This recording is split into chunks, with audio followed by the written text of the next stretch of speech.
Yo, yo, yo, yo, yo, yo, yo, yo. What's good with it? It's the homie Mac. Music, art, culture, knowledge. Each one, teach one. Peace and love. Thumbs up, give me the likes. Thumbs up, give me the likes. Like, share, comment, subscribe. Subscribe to the YouTube channel 82 Kings. Smash that like button. Subscribe. Hit that subscription. If you're new to the channel, just tap in. Today, we will be having. Oh, did I say? I gotta let y'all know. As always, reporting live from the Dogon. Each one teach one. This is another session of Mackin' with Mac. Book review series. Today I will be reviewing the book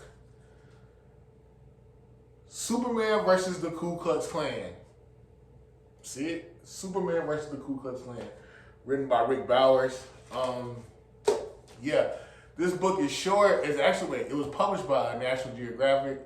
This book is actually short. It's under 200 pages, but there is a whole litany, a mountain of information in these pages. The pages count. I think this book was well crafted from the writing style. It's extremely journalistic. It's very detailed. It's scholarly. He condensed a lot of information. Maybe a good 100, maybe 100, 125, 150 year time span, going from, even beyond that, going from Reconstruction era, which is post-slavery, 1865, until past the Roaring '20s, into the '40s, and even to the present. So that's a lot of time that has elapsed that that was elucidated in his writing. Again, he talks about not again, but the format of this book, it talks about Superman, the creators of Superman. Then he talks about the Ku Klux Klan, obviously. Breaks down the three waves of the Ku Klux Klan, the origins, what was the impetus, the inspiration behind the KKK. And then he talks about how the Ku Klux Klan, how it really infiltrated politics on a state level. It even went beyond that. I think at one point there was a member of the Ku Klux Klan who, I think was it the Grand Dragon or Imperial Wizard? One of those corny terms they used. He was on Life magazine. It was either Life or Time. I can't remember. One of those really big media outlets. And then he just talks about how Superman interfaced with the Ku Klux Klan. Let's get to it. So, this book, again, published by National Geographic, written by Rick Bowers. Salute to Rick Bowers. A lot of journalistic integrity manifesting in this book. I respect it. So it starts off with the birth of Superman. Actually was created by Jerry Siegel.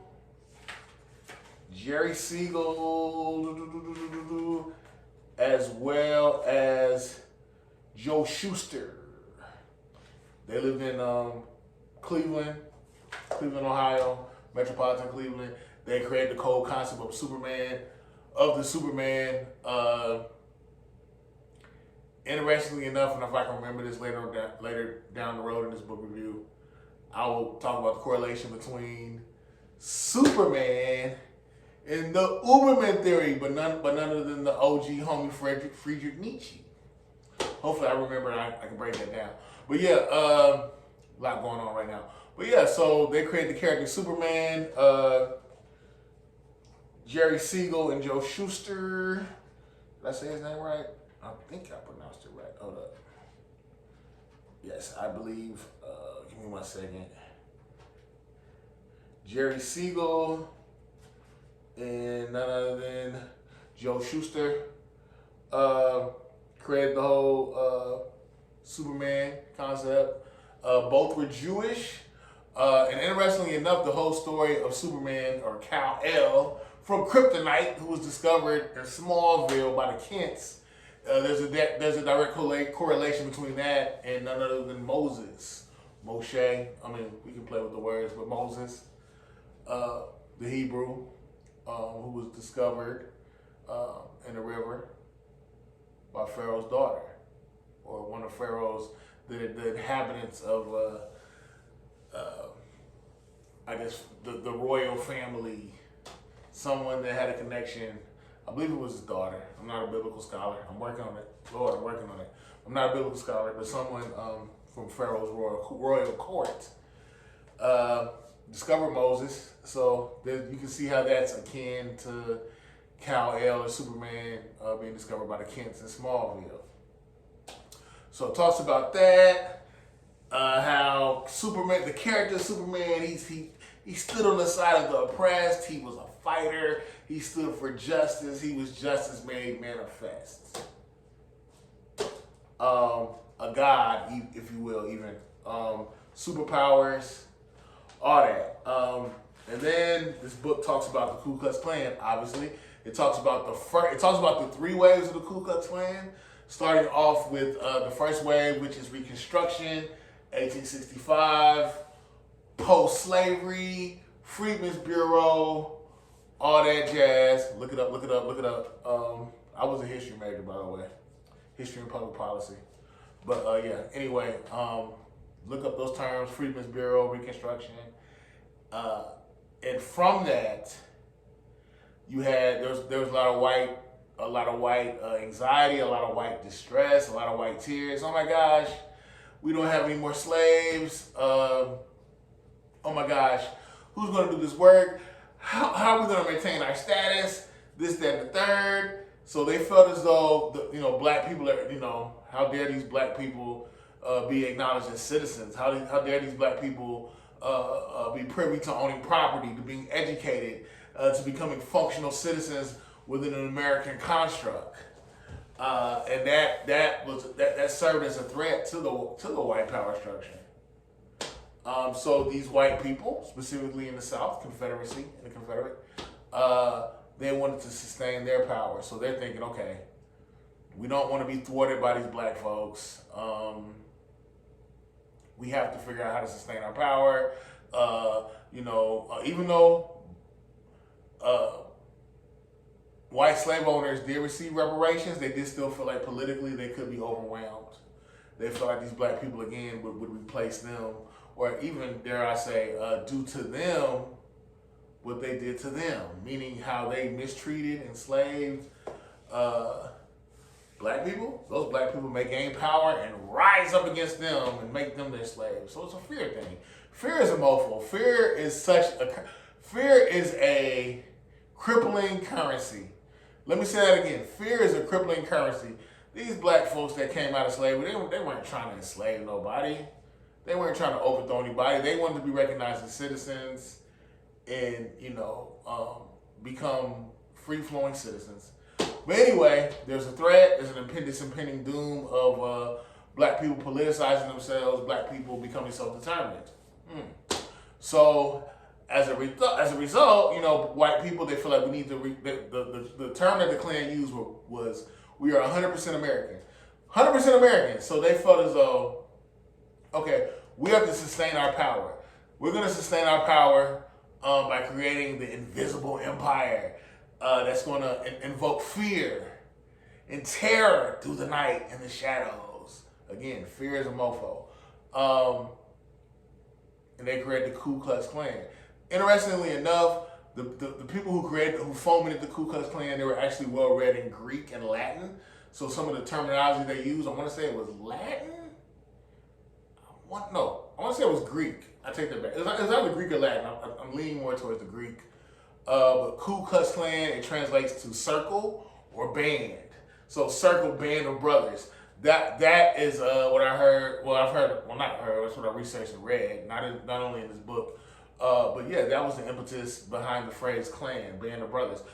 Ku Klux Klan, band of brothers, circle of brothers. But I also came across some things that said Ku Klux Klan, KKK. They use a lot of alliteration. That was the sound of pulling a rifle. KKK. I don't know if y'all can hear it, but 3 KKK. So that was the impetus behind the name Ku Klux Klan. The original leader of the Ku Klux Klan was none other than Nathan Bedford Forrest. He was a Confederate. He was a high-ranking figure within the Confederate Army. The Klan actually arose in Pulaski, Tennessee. Give me 1 second.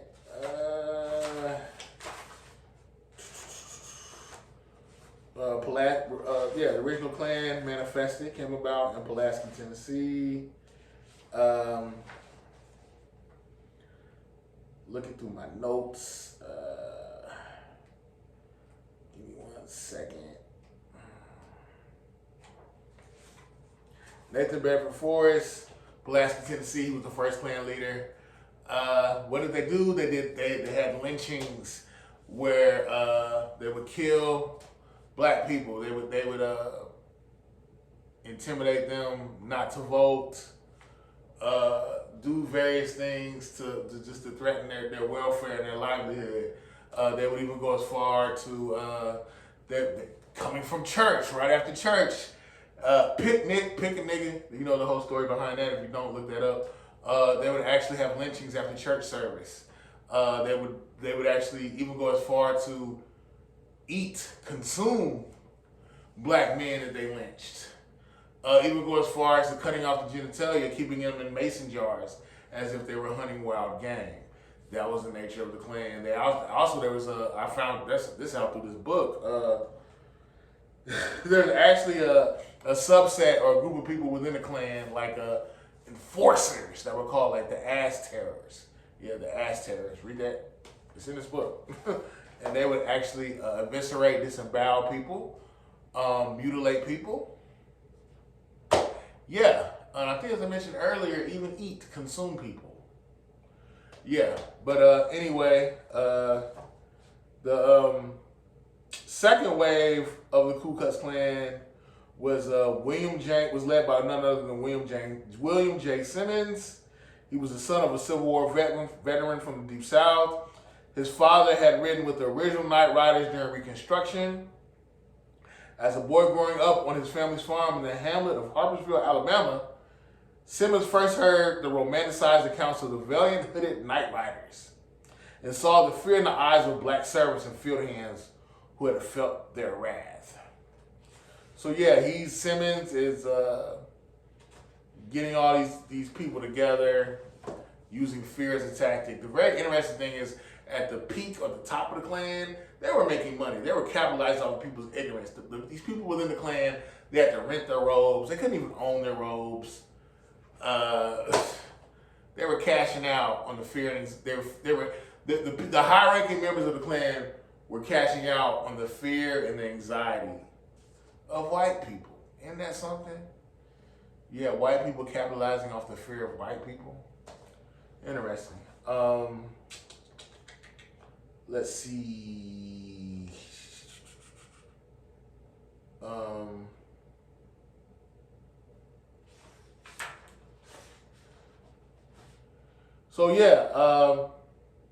Simmons actually connected with the Southern Publicity Association in Atlanta in 1920 and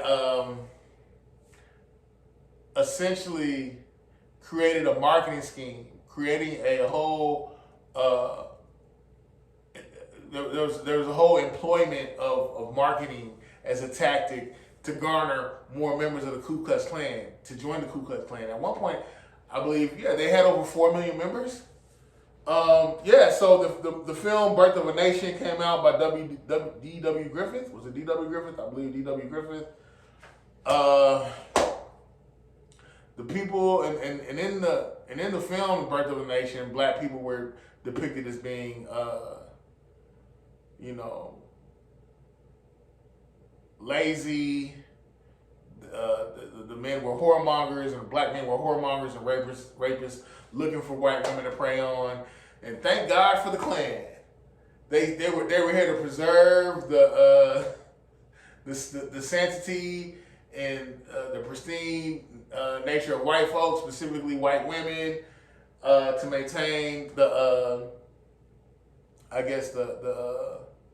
culture of America by protecting white people from non-whites. So the KKK was romanticized.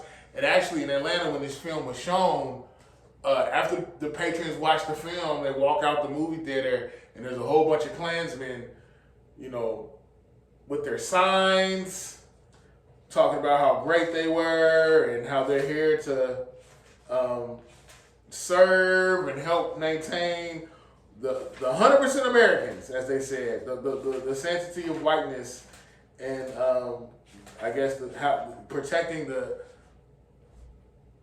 righteousness of white womanhood as well. Yeah. Also in this book, wait, hold up. I don't want to jump around too much. Give me 1 second. I took a lot of notes in here. Then the book talks about how there's a man named Stetson Kennedy. He was a journalist. Essentially, he infiltrated the Klan. Found out it was Stetson Kennedy and another man. The other man, his name escapes me right now. They pretty much learned about the lingo, the vernacular of the Klan, the terminology, their rituals, all that. They infiltrated the Klan. Actually, the FBI didn't know this thing. FBI, because we always talk about how the FBI took down the Black Panthers, but they actually played a role in dismantling, eviscerating, if you will, the KKK. The thing that I thought was interesting was, the KKK went from the Night Riders, the terrorists, to wanting to actually be a part of the political process, being ranking officials, being governors, being statesmen, to actually relegate, to relegate, control, create policy that would pretty much, these said policies would function at the behest of white people to sustain whiteness. And by the third wave of the Klan, which is 1946, led by Samuel Green, who's actually a doctor from Georgia, the third wave of the Ku Klux Klan actually took place. And again, what did I say? No, it took place in Stone Mountain, Georgia. Samuel Green was a physician here in Georgia. Go figure. The resurrection of the Klan took place 16 miles from Atlanta in DeKalb County, Stone Mountain. Membership had declined, so they were trying to build it back up. I know at one point they had actually, this might have been the second wave. What was it, third wave? Hold up. I can't remember which wave of the Klan where they actually marched in the White House. It's either the second wave or the third wave. I think the second wave. The third wave, Samuel Green, they riled all these white folks up. But let me backtrack real quick. There was actually a member of the Klan, high-ranking official in the Klan in Indiana. He raped his secretary. He actually murdered her. He ended up doing life. And he snitched on a bunch of people within the Klan, told on a bunch of people, and showed how deeply rooted the Klan was in politically ranking officials. How much the Klan was in bed with high-ranking political officials. Third wave, again, Stone Mountain, 1946. Let me go back. Not go back. Let me correlate Superman with the Ku Klux Klan. So basically, Superman is doing his thing. Superman is a cultural icon. And this is the 40s, so there wasn't TikTok or a lot of visuals.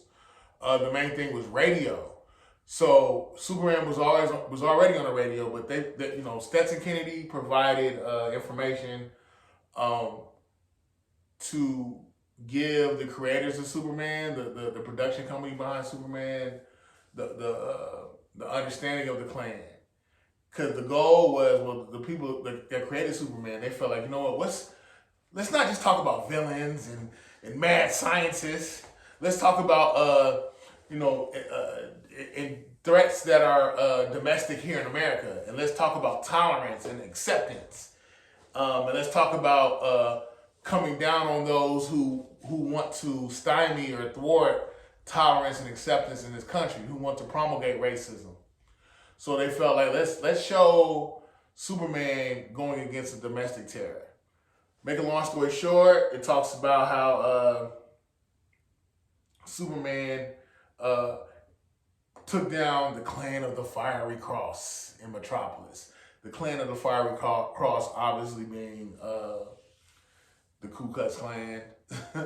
But yeah, there was a Chinese baseball player. He was a kid. He threw a pitch and it hit somebody. It hit the other kid, and his uncle told him, "Look at all these, these people not from our country that want to come here and control and run everything." That led into him introducing that boy to the Klan. It blew up. It just got ugly. And I'm sorry for giving a really cursory glance at that, but I'll be here all night, all day talking about this book. But yeah, essentially, Superman got the intel. He took down the Klan. I know I just skipped a lot, but you read the book. You can go even further. Go on YouTube and look up the whole production of Superman versus the Clan of the Fiery Cross. But the thing I thought was dope was they said a lot of the kids actually gravitated towards the message. They understood the need for acceptance, tolerance. Did this solve the whole issue of racism and white supremacy in America? No! It's 2024 and racism, white supremacy still has reared its ugly head. But yeah, read this book. I think it's great. Superman vs. the Ku Klux Klan. Again, this was just a cursory breakdown. This is a good book. I learned a lot. The biggest thing I guess I gleaned from this book was essentially how much fear motivates white supremacy. Let me say that again. The biggest thing I learned from this book, Superman vs. the Ku Klux Klan, is how much fear feeds into white supremacy, how much fear serves white supremacy, how much fear plays into the role of white supremacy. This book showed me how much fear how much fear again motivates white supremacy. Fear motivates white supremacy. Let me say it again. Although I said it, I know I just said it 1,000 times. I'm about to say it, but I'm about to say it again. Fear motivates white supremacy. Fear motivates white supremacy. And I would even go beyond that and say fear is the impetus behind hatred in general and jealousy. It's fear. But anyway, like, share, comment, subscribe. Thumbs up, give me the likes. Thumbs up, give me the likes. Check out this book, Superman vs. the Ku Klux Klan. It's the homie Mac Man reporting live from the Dogon. Each one teach one. Signing out from the Dogon. I'm out.